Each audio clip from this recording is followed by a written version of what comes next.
Hi everyone, welcome to my YouTube channel. In this video, I am discussing about Ubuntu operating system. पिछली videos में मैंने बताया था कि कैसे लिनक्स ऑपरेटिंग सिस्टम का यूज करके अलग अलग कंपनीज ने अपना खुद का ऑपरेटिंग सिस्टम बनाया। Ubuntu भी उन्हीं ऑपरेटिंग सिस्टम में से एक है जिसे mainly engineers, robotics and servers में यूज किया जाता है। In this video, we are going to discuss about Ubuntu operating system. सबसे पहला क्वेश्चन यही उठता है कि उबंटू क्या होता है।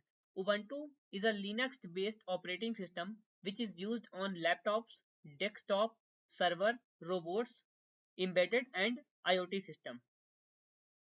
उबंटू एक ऐसा हमारा ऑपरेटिंग सिस्टम है जो इन सारे फील्ड में यूज किया जाता है।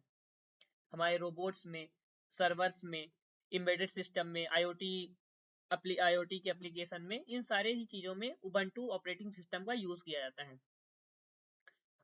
उबंटू का यूज इन सारे फील्ड में कहीं इसलिए किया जाता है कि उबंटू हमारा एक तो फ्री है, ओपन सोर्स है, कोई भी इसे यूज कर सकता है। सिक्योरिटी काफी अच्छी है क्योंकि ये Linux kernel based operating system पर बेस्ड है, इसलिए स्टेबल है। और इंडस्ट्रीज में उबंटू का काफी यूज होता है।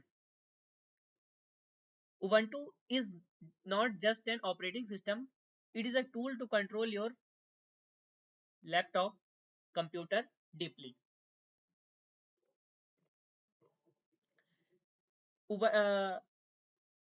Ubuntu ऑपरेटिंग सिस्टम तो है, लेकिन हमारे पास अदर ऑपरेटिंग सिस्टम भी है, विंडोज।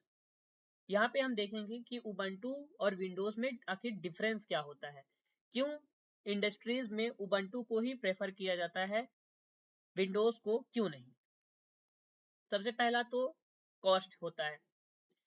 हमारे जो विंडोज होते हैं वो पेड होते हैं, जबकि उबंटू हमारा फ्री होता है, ओपन सोर्स होता है। कस्टमाइजेशन की जहां बात करें तो विंडोज में लिमिटेड कस्टमाइजेशन होते हैं। विंडोज को हम लिमिटेड एक लिमिट में ही अपने हिसाब से कस्टमाइज कर सकते हैं, जबकि उबंटू को हम अपने हिसाब से पूरा कस्टमाइज कर सकते हैं। जिस तरह हम चाहें उस तरह उसमें कस्टमाइजेशन कर सकते हैं हमारे उबंटू ऑपरेटिंग सिस्टम में। वायरस रिस्क की बात करें तो विंडोज में वायरस रिस्क हाई होते हैं, जबकि उबंटू में बहुत कम होते हैं। टर्मिनल की बात करें तो हम विंडोज में टर्मिनल का यूज बहुत कम, मतलब ना के बराबर करते हैं, जबकि उबंटू में प्रॉपर हम टर्मिनल का ही यूज करके सारे कमांड देते हैं। विंडोज का यूज सर्वर्स में ना के बराबर किया जाता है, जबकि उबंटू का यूज सर्वर में मैंने पहले भी बताया कि काफी ज्यादा यूज किया जाता है। रोबोटिक्स में भी विंडोज का यूज नहीं किया जाता, इसकी वजह मैंने बताई थी अपनी पिछली वीडियोस में।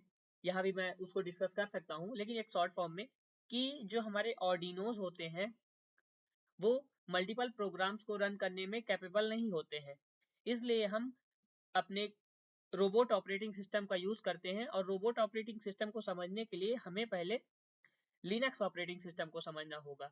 उबंटू भी हमारा लिनक्स ऑपरेटिंग सिस्टम पर बेस है, इसलिए हम यहाँ पे उबंटू को पढ़ रहे हैं। उबंटू के बहुत सारी लेयर्स होती हैं, अलग अलग लेयर से मिलकर उबंटू को बनाया गया है।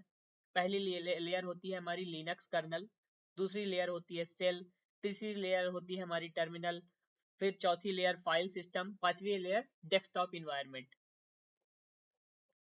लिनक्स कर्नल हमारे कह सकते हैं कोर होती है उबंटू का, जहां से पूरे हार्डवेयर को सिग्नल दिया जाता है।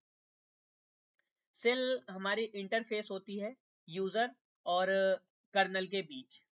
टर्मिनल वहाँ वो होते हैं जिनमें यूजर कमांड देते हैं और हमारी मशीन जो कि लैपटॉप है वो उसको एग्जीक्यूट करती है।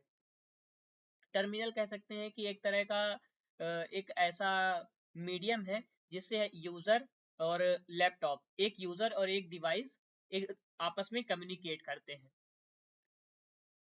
आगे आने वाली वीडियोस में मैं उबंटू के और भी फीचर्स को डिस्कस करूंगा कि कैसे इसको यूज करते हैं। अभी तक के लिए इतना ही। Thumbs up. Subscribe to my YouTube channel for more related videos like this.